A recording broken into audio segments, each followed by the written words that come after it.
जीवन क्षण क्षण बीत रहा है, समय क्षण क्षण बीत रहा है। पता नहीं काल कब हमारी जीवन में आ जाए, कुछ भरोसा नहीं है। 6 दिन बीत गए, बड़ा उत्साह था, भागवत कथा होगी और भागवत कथा समापन की ओर चल पड़ी। अब हमें अपना सिंहावलोकन, अपना निरीक्षण करना है कि हमने इन सप्ताह के कथा श्रवण में क्या प्राप्त किया। हमें आपको सदैव अपने आप का निरीक्षण करते रहना है। आज हमने क्या खोया, क्या पाया।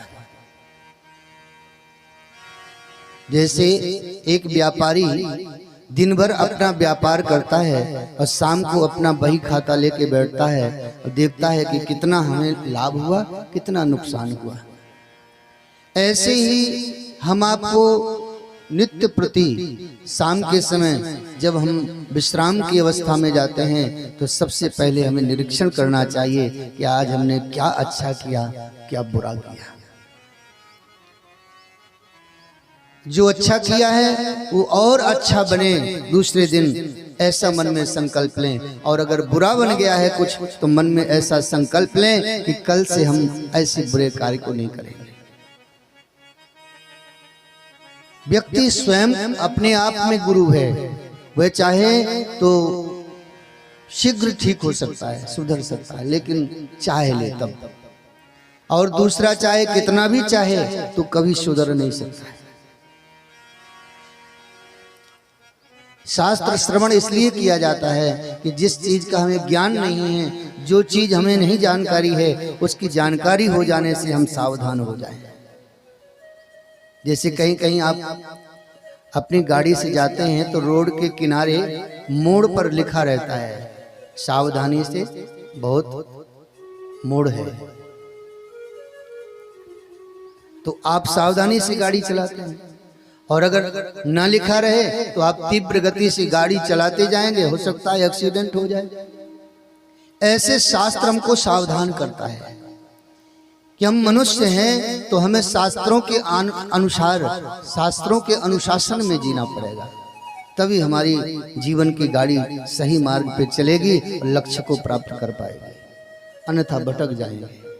ये माया का संसार है, माया का बाजार है, बहुत कठिन है। इसमें बड़े बड़े ज्ञानी जन भटक गए हैं, हम आप क्या लगते हैं। लेकिन गोविंद की कृपा, गुरु की कृपा अगर सच्चे ढंग से हो जाए और उनकी कृपा को हम पचा लिए, कृपा तो होती है, भगवान की कृपा है हमारे ऊपर, तब तो मनुष्य तन प्राप्त हुआ है। अब उस कृपा को हम पचा लें, समझ लें, ये हमारे विवेक पर निर्भर करता है। हम गुरु कृपा को कितना समझ रहे हैं।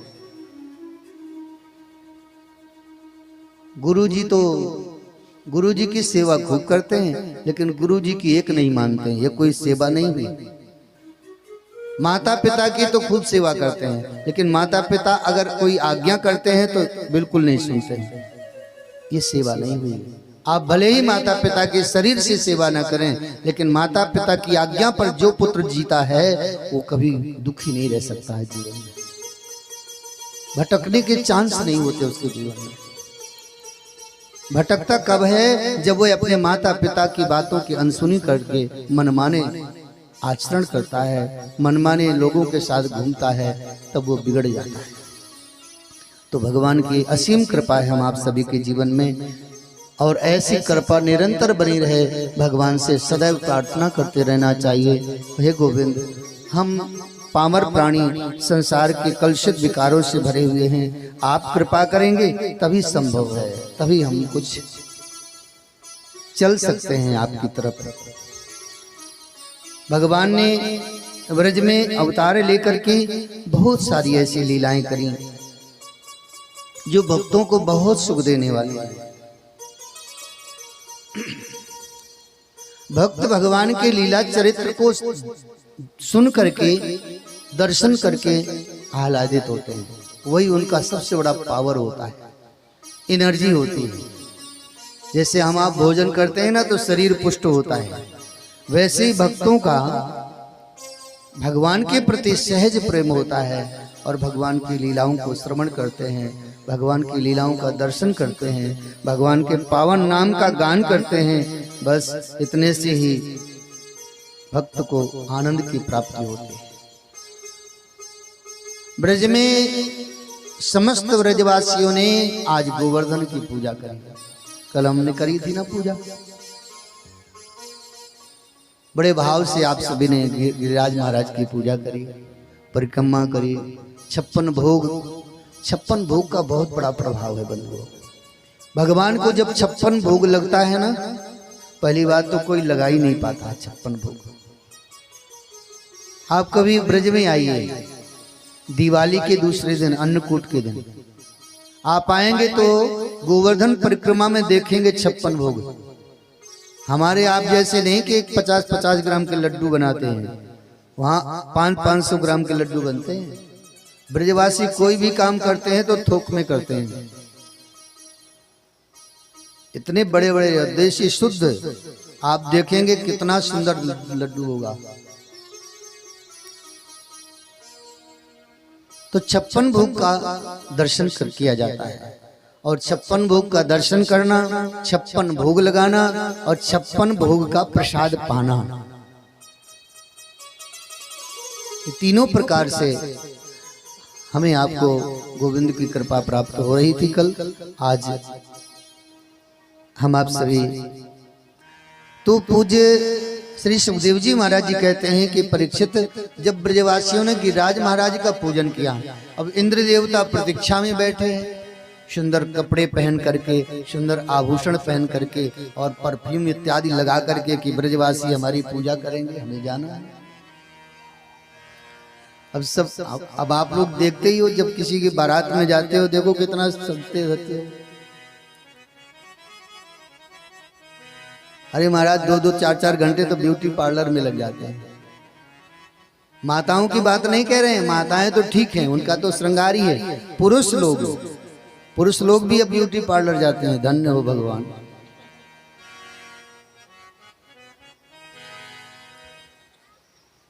भगवान ने जो सुंदरता दी है उसी सुंदरता में ही खुश रहो। बहुत ज्यादा बाहर की सुंदरता से सुंदरता नहीं बनेगी, अंदर सुंदरता बनाओ। अंदर सुंदर रहो, बाहर बंदर रहो, तभी भजन होगा। बाहर से बंदर, अंदर से सुंदर। और अगर आप अंदर से बंदर और बाहर से सुंदर हुए तो भटक गए। बाहर कैसे भी रहो जिससे लोग घृणा करें, अरे महाराज जी ऐसे ही है, यही तो चाहते हैं, भजन में मन लगे। अगर अच्छे बन के रहोगे तो संसार की भीड़ इकट्ठी बनी रहेगी तुम्हारे पास, भजन नहीं होगा। भजन करने के लिए भीड़ की जरूरत नहीं है, भीड़ कम करने की जरूरत है। जितनी भीड़ होगी उतना ही तुम्हारा भजन बाधित होगा। हनुमान जी महाराज जी क्या हैं? बंदर है ना, लेकिन अंदर से कितने सुंदर हैं।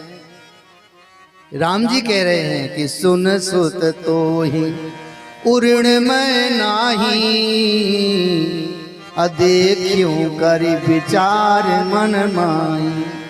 हे हनुमान, मैं तुम्हारे ऋण से कभी उऋण नहीं हो सकता। ये अंदर की सुंदरता है।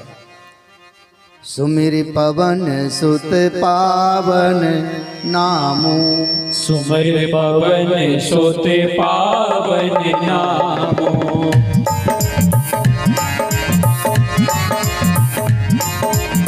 सुमिर पवन सुत पावन नामो, सुमिर पवन सुत पावन नामो।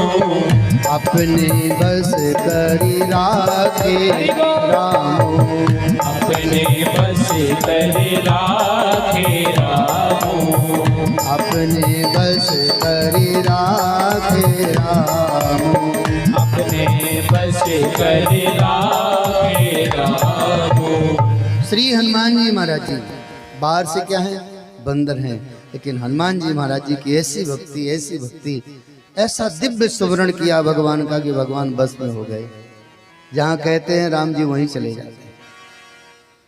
तो भैया भक्ति करने के लिए बाह्य सुंदरता की आवश्यकता नहीं है, हम लोग अंदर सुंदर बने। अंदर का, और अंदर का ब्यूटी पार्लर कहाँ है? अंदर का ब्यूटी पार्लर ये है। अंदर की सुंदरता को बनाने के लिए आपको सत्संग में आना पड़ेगा और किसी सदगुरु के शरण में जाना पड़ेगा और फिर वहां आपको सुंदर बना के भेजा जाएगा। बोलो जय श्री कृष्ण।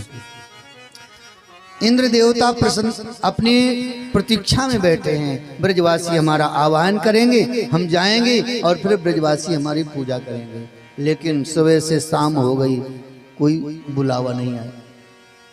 नारद जी पहुंच गए घूमते टहलते स्वर्ग में, इंद्र के पास में। इंद्र देवता ने पूछा कि महाराज कहां से पधारे? नारद जी ने कहा आप क्या बताएं देवराज इंद्र, आज तो ब्रजवासियों के यहाँ 56 भोग लुट रहा है। 56 भोग लुट रहा है महाराज, क्यों? अरे क्या कहना है इंद्र देव, ब्रजवासियों ने गिरिराज महाराज की ऐसी पूजा करी, ऐसी पूजा करी, आज तक कभी हुआ ही नहीं।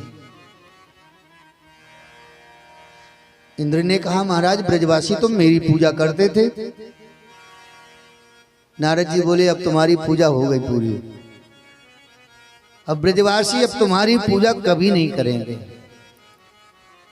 देखिए परमात्मा को अगर सच्चे हृदय से मानो तो हर समय हर परिस्थिति में केवल परमात्मा की ही शरण में जाना चाहिए।